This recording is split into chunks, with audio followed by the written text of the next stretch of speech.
Laksda TNI Supriyanto Irawan SEMM menegaskan, jangan pernah lelah mencintai negeri ini. Pameo itu telah menyatu dalam jiwanya sejak ia di bangku SLTA. Supriyanto Irawan lahir di Pakpak, Papua, tanggal 15 Desember tahun 1964. Untuk dapat mengimplementasikan Pameo Cinta Tanah Air, Irawan bergabung di TNI Angkatan Laut. Ia berhasil lulus di Akademi Angkatan Laut Angkatan 33 tahun 1988. Sejalan dengan prestasinya dalam pengabdian, pada tanggal 1 Februari tahun 2016, pimpinan TNI Angkatan Laut memberikan kepercayaan kepadanya menjabat Komandan Pangkalan Utama TNI Angkatan Laut Lantamal 4 Tanjung Pinang.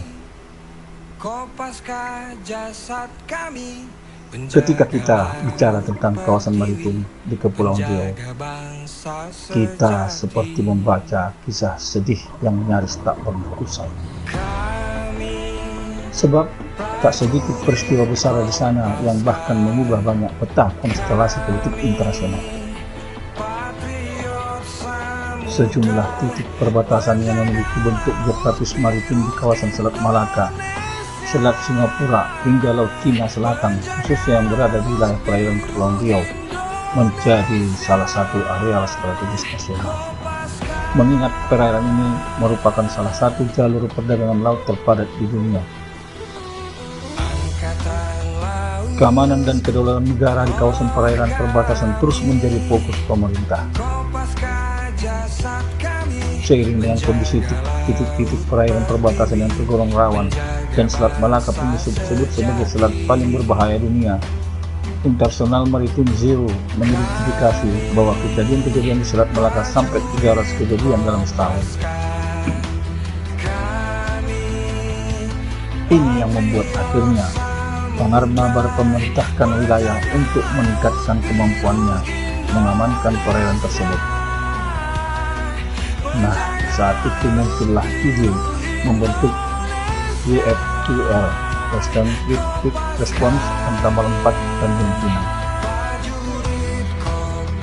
WFQR, tim teknis andalan pengawal Samudra Barat ini dilahirkan tujuannya untuk mengantisipasi kejahatan di Selat Malaka. Karena pada tahun 2014, kejahatan di selat paling rawan dunia ini eskalasinya sangat tinggi.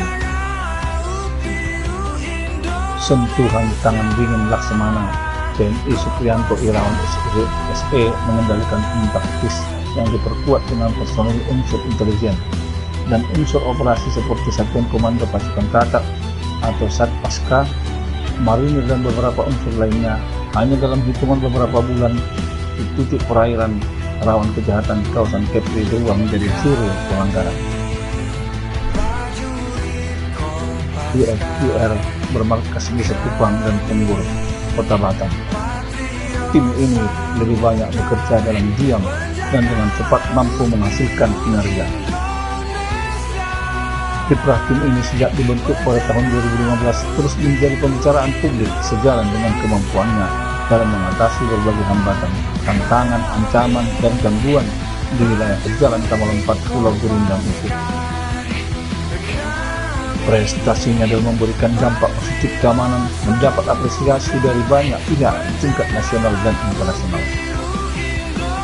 Bahkan decak kagum beriring acungan jempol dari Panglima Armada ke-7 Amerika Serikat ikut merona, membekas dan nyata menemui ramai media. Tak cuma berdecak kagum, tapi perwira tinggi Angkatan Laut negara superpower itu pun terangsang lalu mengundang Irawan terbang ke Pentagon Amerika Serikat pada tahun 2018 untuk dimintai saran terkait pengamanan laut.